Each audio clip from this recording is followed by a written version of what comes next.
పిల్లలు ఏంటి పిల్లలు బాగున్నారా?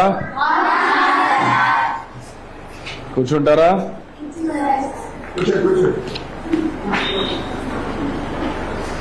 ఏంటంతా 8th క్లాస్ అందరూ బాగా చదువుకుంటున్నారా? ఓకే, ఈరోజు మనందరం కూడా మీ సోషల్ సైన్స్ అంతా కూడా మీకు ఒక అవగాహన ఉంది, అవునా కాదా? మీ టీచర్ బాగా చెప్తున్నాడా?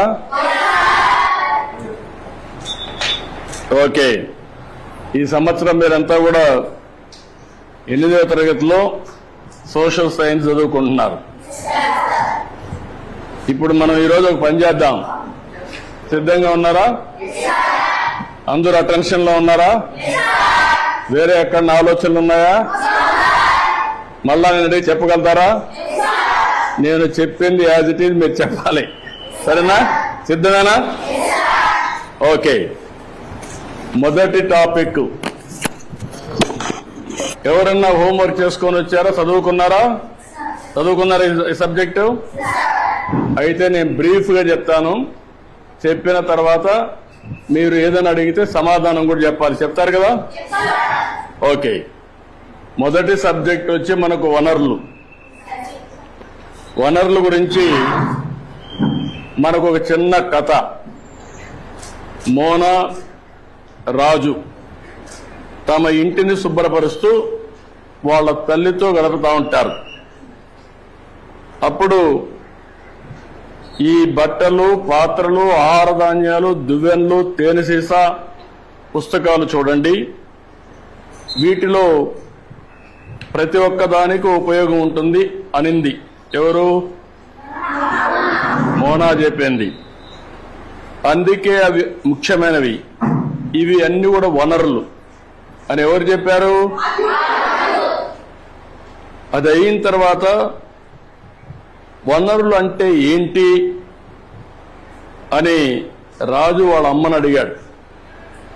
అడిగినప్పుడు వాళ్ళ అమ్మ చెప్పింది ఏం చెప్పిందంటే, మన అవసరాలు సంతృప్తి పరచడానికి ఉపయోగపడేది ఏదైనా సరే అది ఏమంటారు? వనరులు అంటారు. మీ చుట్టూ ఒకసారి పరిశీలిస్తే అనేక వనరులు మీరు గమనించవచ్చు. తాగేదానికి ఏం కావాలంటాం? తాగినప్పుడు దాహం వేసింది, ఏం చేస్తారు మీరు? వాటర్ తాగుతారు. తాగినప్పుడు దాన్ని ఏమంటారు? అదే సమయంలో మీ పాఠశాల అయిపోయింది, ఇంటికి పోవాలి. దేంట్లో పోతారు మీరు? బస్సులో పోతారు. దాన్ని ఏమంటాం? వనరులు అంటాం. అదే సమయంలో మీరు చదివే పాఠ్యపుస్తకాలు, దాన్ని ఏమంటారు? ఎందుకు వనరు అంటున్నారు? ఉపయోగపడుతుంది కాబట్టి. మీ నాన్న ఇంటికి పోతానే మీకేదో తినిబండారం ఇస్తాడు. దాన్ని తాజా కూరగాయలతో కూడా తయారు చేస్తాడు. దాన్ని ఏమంటారు? వనరులు అంటారు. ఎందుకు? ఉపయోగపడుతుంది. నీరు, విద్యుత్తు, అదే మాదిరిగా బస్సు, కూరగాయలు, పాఠ్యపుస్తకం, ఇవన్నీ కూడా వనరులు. ఇవన్నీ కూడా తయారు చేసినప్పుడు నేరుగా గాని వస్తువులతో తయారు చేస్తారు, అవునా కాదా అని అడుగుతున్నా మిమ్మల్ని. ఇది రావడానికి తయారు చేసే అన్ని కూడా వనరులే, అవునా కాదా? కాబట్టి ఏదైనా ఒక వస్తువు వనరులుగా ఏ విధంగా మారుతుంది అని రాజుకు అనుమానం వస్తుంది. రాజుకు అనుమానం వస్తే వాటికి విలువ ఉన్నప్పుడే వస్తువులు వనరులుగా మారతాయి. ఉపయోగం ఉన్నప్పుడే వనరులు అనుకుంటాం. ఉపయోగం లేకపోతే మనం అది వనరులుగా పరిగణించాం, అవునా కాదా?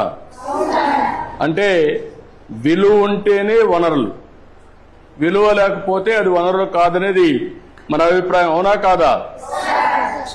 అంటే ఈరోజు మనం గుర్తుపెట్టుకోవాల్సింది, విలువ అంటే వినియోగ అర్హత, ఉపయోగం ఉండాలి విలువ అంటే, అవునా కాదా? అదే సమయంలో మీరు ఒకటి గుర్తుపెట్టుకోవాలి, లోహాలు ఉంటాయి, కొన్ని విలువ కలిగి ఉంటాయి.